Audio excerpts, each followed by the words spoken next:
Hi. I want to begin with saying that for years and years and years, I was not interested in the law of attraction. And the only thing that got me interested is that I became very interested in Abraham Hicks, who is a very specific and weird teacher who I also put off for many years thinking, no, that's weird. I don't like channels. Abraham is a group. It's as weird as it gets. It's like this group of entities, and they speak through Esther Hicks, this adorable Southern woman. And once I actually started listening, instead of just saying, no, go away, every time it came knocking on my door, for years people were telling me to listen to Abraham. So, okay, finally I let go of the resistance just because I saw something on YouTube that caught my attention, and now I've been a rapt listener for years. I love Abraham. And Abraham is kind, and Abraham is love, aligned with love, and all about getting you to pay attention to your own guidance system, which is stuff that just sings to me. It's just actually amazing that we are guided through what comes up from inside us, through how things resonate, through what repeats, through signs and symbols. The guidance that we live with is remarkable, amazing, super specific to us, yet with overlaps with others. We're all interconnected, interrelated. Beautiful stuff. So law of attraction, the thing that I put aside, pushed away for years, is really just the very simple concept that whatever you put out is what comes back to you, or whatever you focus on, whatever you rehearse, sometimes Abraham says, is what you get more of. So, we've all seen this applied at the most basic level that any psychologist or psychiatrist would say, of course that's how it works, where, for example, you walk around believing you're a piece of shit and people will prey upon you, people will kick you, people will that's who, the muggers go for, and whatever. Like, you walk around sort of putting out this vibe, it comes back to you in how people treat you, talk to you, etc. So, you can get behind that if you can't get behind some more woo-sounding law of attraction definition. But so if you think about like the lenses you look through, if you're walking around believing life sucks, it's hard, everything's tricky, you can't trust people, you've known people who go out into the world believing that, and that there is no shortage of evidence that comes back to them saying, yep, that, yep, definitely that. Whereas, and maybe you've been that sometimes, maybe you have some contrasting experiences, also an Abraham concept, where you've done that and noticed what it got you, and you've been in periods where you were more open and expansive and trusting and believing in goodness and watching for that, and maybe you got more of that at those times.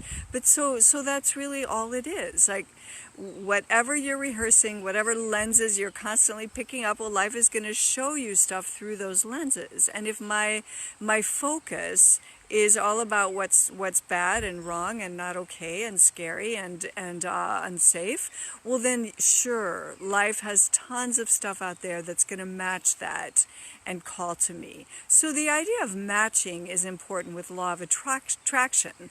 Like, you become a match for whatever vibration you're cultivating internally. There, I said the V word, but what the law of attraction is that like comes to like, and if what I'm carrying is some horrible, vile, terrible thing, I'm a match for that.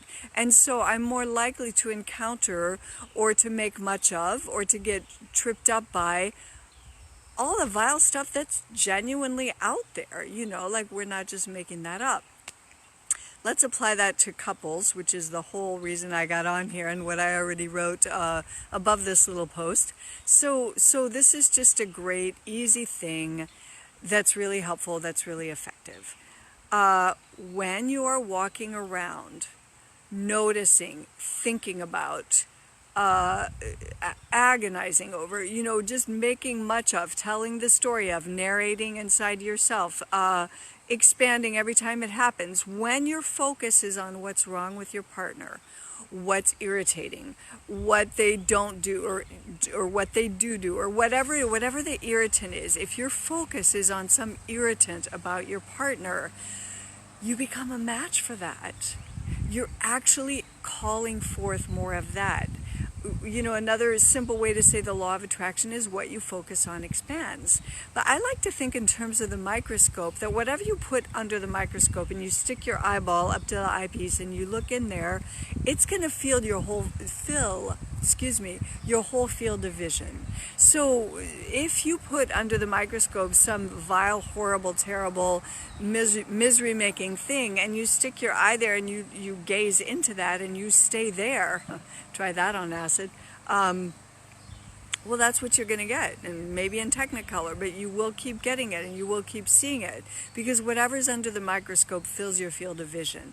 And whatever you keep going over and expecting and thinking about and talking about, whatever you're rehearsing, is what you get more of. So take moments where you think things through, where you talk things out, where you look at your thinking, where you question your thoughts, where you actually do address. I'm not inviting denial. Where you actually look at, but in a sequestered space, with a coach, with a counselor, with a journal, with a focus wheel, with whatever tools work for you. Take time to tend the mind, or to look at your negative thoughts about something or someone in a limited way, in a focused way, in a clear way, in a way where you've got parameters and you have made a choice about what you're doing. And don't walk around ruminating about that. Don't carry it around. Don't put it under the microscope and let that be all you're looking at and for and through. So that what you are looking at is, okay, where do I love this person? Where is this person fun? Where is this person exactly what I wanted? Where are our points of connection? Where is the joy, the ease, the comfort, the attraction, whatever? And the more you put that under the microscope, the more you make that the focus, the more you make that the thing that you keep in view, the more of that you get. Or they'll fall away because you will no longer be a match for them. So I dare you, play with it. It's an easy thing to play with. You risk nothing. If this experiment makes a fool of you, the worst thing that happened was that you walked around believing that something might be different if you made yourself feel good more of the time and actually focused on what feels good more of the time. And you're doing your partner a great favor by seeing them through the lens of what you like about them, as opposed to the lens of what's irritating. Get the irritants out of the picture unless you're just taking times to really just check it out and see maybe what gift there is in understanding it better. And then the rest of the time, most of the time, what you want to rehearse, practice, keep in view is the stuff you love, is the stuff that's easy, the stuff that flows, the stuff that feels good.